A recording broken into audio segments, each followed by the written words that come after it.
Certo. Hoje eu queria falar um pouco sobre arquétipos, principalmente, né? Sobre uma questão mais psicológica também e como essas duas coisas, querendo ou não, elas se complementam, né? E também, querendo ou não, fazem parte, né, do ocultismo, né? Fazem parte do ocultismo, fazem parte do esoterismo, né? Por mais que analisando algumas questões científicas a gente não consiga de fato comprovar, né, a existência de coisas entre aspas sobrenaturais, né? Quando a gente tem um entendimento da coisa, né, por si só, a gente consegue ver que realmente as coisas se complementam, querendo ou não, certo? Enfim, quando falamos de arquétipos, né, a gente tem que ter em mente que existem aqueles arquétipos sociais, né, e existem os arquétipos que existem ali dentro do núcleo familiar, né? Os arquétipos sociais são aqueles arquétipos que geralmente a massa segue, né? Que geralmente é imposto, né, desde cedo, e que a gente se vê, né, na obrigação de seguir, né? Porque querendo ou não são coisas que ou a gente segue, né, ou a gente obedece calado, ou a gente irá sofrer consequências, né? Iremos ser punidos ali, né? Tanto pela sociedade como por forças divinas, né? Então a gente vê que a nossa realidade ela já funciona dessa forma, né? É uma realidade binária mesmo, né? Uma realidade que a gente não tem tanta escolha, né? Por mais que pareça que a gente tenha, né? Na verdade, a gente não tem nenhuma escolha, né? Essa realidade é uma realidade completamente imposta, né? E binária. E os arquétipos existem para comprovar, né, este tipo de pensamento. Então, quando a gente fala de luciferianismo também, né, quando a gente cultua e segue uma filosofia aonde o individualismo, né, aonde o autoconhecimento, aonde a soberania interna e pessoal é o ponto principal, a gente consegue ver que não só as massas, né, mas até mesmo o núcleo familiar, né, que algumas pessoas estão inseridas, eles não passam de pragas, né?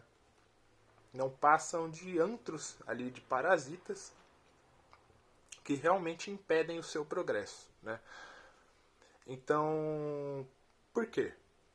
Porque dentro de uma família, né, dentro de uma egrégora familiar que é alimentada por gerações e gerações de pessoas encarnadas, né, existem certos padrões e condicionamentos psíquicos, né, formas, pensamento, entidades simbólicas que vão moldando, né, de forma inconsciente o destino, né, das pessoas que no caso estão inseridas dentro desses meios, né? Então, a gente entende que a realidade, né, a Matrix, o que a gente chama de Matrix, né, o mundo físico, ele é uma realidade que ele se sustenta por conta do consentimento coletivo dos indivíduos, né? Então é uma realidade que ela precisa do consentimento, ela precisa que você a todo momento afirme a mesma, né? Fique consentindo ali com imposições, com dogmas, com aquilo que a gente chama de normalidade. E é aí que a realidade vai sugando a nossa energia vital, a nossa energia psíquica, né? E consegue ir se mantendo, consegue ir se multiplicando, se reproduzindo, né? Porque afinal é para isso que estamos aqui, né? O crescei-vos e multiplicai-vos é justamente isso. A gente precisa procriar, por quê? Porque procriando a gente continua trazendo espíritos para reencarnar aqui nesse mundo e continua trazendo ali consciências para vestir personagens aleatórios, né? E esses personagens já estão inseridos em contextos ali, né, de condicionamentos, de padrões, né, e repetições. E assim a realidade se mantém, né? Então eu também realmente não penso em filhos, né, em realmente construir uma família mais tradicional, porque eu entendo, né, que esses apegos, né, esses papéis impostos, na verdade eles são um tiro no pé, quando a gente entende que a nossa origem realmente não é esse mundo, né? E, enfim, existem certos contratos, né, certos contratos astrais, né, feitos ali sem o consentimento, muitas das vezes, que já predeterminam, né, aonde você vai nascer, né, o tipo de corpo que você vai ter, a aparência que você vai ter, né, o tipo de família que você vai ter, o seu grau mental, né, se você vai ter algum problema, se você não vai, né, se você vai ter mais inteligência social, emocional, inteligência prática, né? Então, não existe igualdade no mundo físico, né? Então, todas essas filosofias, né, que pregam igualdade, né, que pregam bem-estar entre todos, né, elas, ao meu ver, estão um pouco equivocadas, né? Porque no papel é interessante, né? Mas quando a gente analisa a realidade de forma fria, né, a gente vê que é uma coisa binária mesmo, né? A gente vê que é uma coisa realmente destrutiva, hierárquica, hostil. É uma coisa que não tem pena de ninguém, cara. É uma coisa completamente amoral, né? Não tá nem aí se você vive ou se morre, né? É uma coisa que existe realmente só para sugar, né, a sua energia, sugar ali a sua consciência em base a esses papéis pré-programados, impostos, né, que você não escolhe nada, né, e tudo isso é culpa dos arcontes, né, e outras forças que controlam esse mundo. E assim se faz, né. A gente consegue entender que Jeová é o carcereiro, né, que Javé, o demiurgo no caso, é o carcereiro dessa realidade.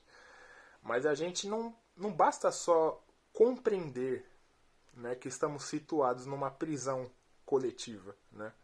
A gente precisa compreender quais são os contratos, né, que estão ativados na nossa psique, né, no nosso meio familiar, no nosso meio social, e a partir disso a gente conscientemente romper com esses contratos, né? Porque querendo ou não é aquilo que eu disse. O personagem já é programado, né? Você já é jogado em um contexto que você não escolhe, muitas das vezes, com diversos mecanismos ali, né? Diversas questões psíquicas que às vezes você realmente não entende por que existem, né? Mas você sente que essas coisas influenciam a sua realidade, né? E são justamente essas coisas, né? Essas coisas estão ocultas na tua personalidade, na tua psique, né? Na nossa psique, no caso, coletiva, que a gente precisa aprender a identificar para conseguir sair dessa prisão, né? Então, a libertação da prisão demiúrgica, nesse caso o mundo físico, ela ocorre dia após dia, né? Realmente é uma guerra diária, né? Estar presente aqui nessa realidade, né? Que é um mundo realmente ridículo, né? Que eu não desejaria estar vivo aqui nessa merda nem pro pior dos meus inimigos, né? Porque realmente é uma das realidades mais baixas que existem na criação, né? Nossa, é uma coisa realmente nojenta, né? A forma com que as coisas acontecem aqui. E bom, e aí que entra Lúcifer, né? Aí que entra o arquétipo de Lúcifer, né? Como um arquétipo de questionamento, né? Do questionador, né? É o arquétipo ali do conhecimento que vai iluminar, né? Que ajuda a iluminar esses pontos fracos, né? Da tua psique, da nossa psique, e ajuda a gente a enxergar, né? Quais padrões familiares, padrões sociais a gente vem repetindo, né? Porque existem contratos de miséria, cara. Contrato de miséria, contrato de você se doar pelo próximo e morrer sozinho. Contratos de celibato, né? Contratos de você sempre arrumar o mesmo tipo de parceiro, né? De você sempre buscar aprovação, sendo que você não é amado por ninguém. Então, cara, quanto mais negativo, né, quanto mais sofrimento e quanto mais emoção, né, a vida miserável das pessoas conseguir extrair energeticamente para esses seres, é melhor para a realidade, né? Porque eles realmente estão lá botando para fuder, botando no nosso rabo, né? E a reencarnação vai continuar existindo enquanto existirem pessoas, né, que aceitam esses contratos de forma passiva, né? Que aceitam caladas a realidade no qual estão inseridas, né? Então, aprendendo a identificar padrões que estamos inseridos, conseguimos a liberdade mental, né, a liberdade de consciência e, consequentemente, o desprendimento, né, o desapego a essa realidade, né? E através de uma consciência luciferiana, né, de um arquétipo luciferiano, se compreende que nenhum desses papéis, né, nenhum desses contratos e nenhum desses padrões impostos nos pertencem, né? Fazendo com que também conseguimos compreender que o que chamamos de família, né, o que chamamos de grupos sociais, né, amizades, né, e esse tipo de relação, né, muitas das vezes realmente são as coisas que realmente impedem o nosso progresso, né? Realmente são as pragas, né, demiúrgicas que existem no mundo. Pragas essas que existem unicamente, né, para te passar uma rasteira, né? Então,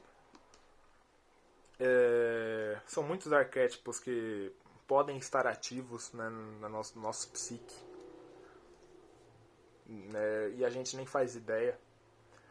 E quando esses arquétipos estão ativos, quando a gente começa a agir, a viver em base a tudo que está ativo ali no nosso subconsciente, né, no nosso inconsciente, a nossa realidade vai se moldando, né? A gente vai sendo controlado, vai sendo conduzido por aquilo que chamamos de destino ou de acaso, né? Então, as pessoas que não possuem esse tipo de conhecimento, elas vivem de forma automática, né? As coisas simplesmente vão acontecendo e elas vão reagindo como se aquilo fosse algo externo, né? E é justamente isso que o sistema quer, né? Que a gente não se questione. Agora, quando a gente começa a romper com essas prisões, a gente começa a co-criar a realidade, né?